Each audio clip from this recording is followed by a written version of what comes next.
नमस्कार दोस्तों। एक महत्वपूर्ण अपडेट आप सभी के सामने लेकर के आया हूं।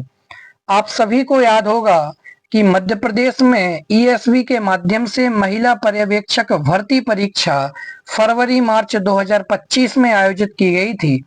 उसी को लेकर के निरंतर अभी भोपाल में आंदोलन चल रहा है।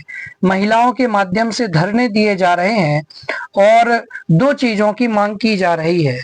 तो वे क्या कारण है जिसके कारण से आंदोलन किया जा रहा है, उसकी बात अभी आप सभी के सामने करने वाला हूं। तो देखिए, इसका सबसे पहला कारण तो ये है कि ईएसबी के माध्यम से ये बात कह दी गई थी कि परसेंटाइल स्कोर अब से मध्य प्रदेश में जो व्यापम के माध्यम से परीक्षा आयोजित होगी उसमें परसेंटाइल बेस स्कोर लागू होगा। ये बात ठीक है कि आपने परसेंटाइल बेस स्कोर लागू कर दिया, लेकिन आपने जो मार्कशीट है, जो उस परीक्षा का प्रमाण पत्र है, तो उस अंक सूची में आपने मूल नंबर जो स्क्रीन पर थे उनको नहीं लिखा, सीधे आपने परसेंटाइल स्कोर को लिख दिया है, जिसके कारण से महिला अभ्यर्थियों को लग रहा है कि इस परीक्षा भर्ती में कुछ ना कुछ धांधली तो नहीं हुई। अन्यथा पारदर्शिता के लिए हमें हमारे पुराने नंबर भी दिखाए जाने चाहिए। और दूसरा है कि महिला अभ्यर्थी 6 से 7 लाख तक हैं। 6,97,000 फॉर्म भरे गए थे और पद केवल 117 113 जो कि 150 से भी कम पद हैं। तो इसके लिए बात कही जा रही है कि आप पदों को बढ़ाइए, 2000 पद कीजिए, क्योंकि जो डेटा निकल के आ रहा था उसमें 2000 पदों को रिक्त बताया जा रहा था। तो पद बढ़ोतरी की भी मांग को लेकर के आंदोलन किया जा रहा है। अब देखिए, एक पत्र वायरल हो रहा है और इसमें मध्य प्रदेश कर्मचारी चयन बोर्ड की सील भी लगी हुई है। देखिए क्या कहा है इसमें। डायरेक्टर मध्य प्रदेश कर्मचारी चयन मंडल भोपाल मध्य प्रदेश, उनके लिए पत्र सौंपा जा रहा है।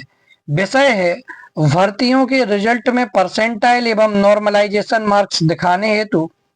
महोदय, ईएसवी की भर्तियों के रिजल्ट अब नए नॉर्मलाइजेशन सूत्र के आधार पर जारी किए जा रहे हैं। हाँ, जिसमें अभ्यर्थियों के सिर्फ परसेंटाइल मार्क्स ही रिजल्ट में शो किए जा रहे हैं, जबकि ऑनलाइन एग्जाम में प्राप्त ऑन स्क्रीन मार्क्स भी पहले के रिजल्ट में इस तरह प्रदर्शित किए जाने थे।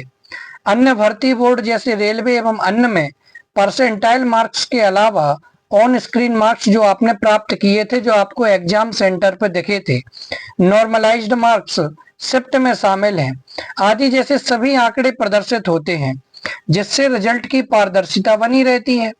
आपके द्वारा जारी हाल ही में ग्रुप 5 रिजल्ट में केवल परसेंटाइल मार्क्स बताए गए हैं। किसमें?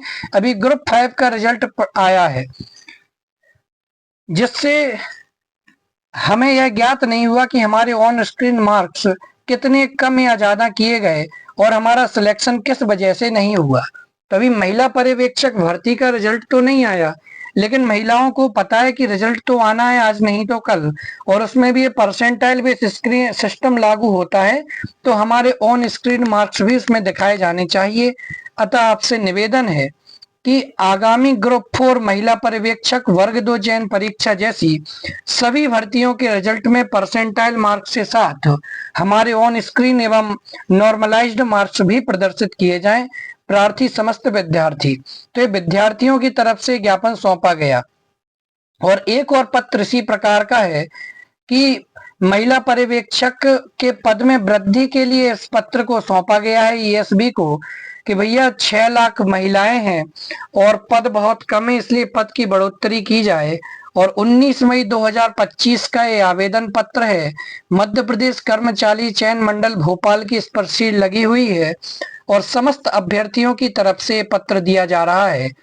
तो आपको क्या लगता है कि महिला पर्यवेक्षक भर्ती परीक्षा में पदों की बढ़ोतरी होनी चाहिए या नहीं होनी चाहिए? कितनी पदों की बढ़ोतरी होनी चाहिए?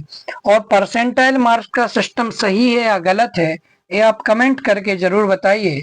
मिलते हैं अगली महत्वपूर्ण अपडेट के साथ। तब तक आप हमारे साथ जुड़े रहिए। धन्यवाद। जय हिंद। वंदे मातरम।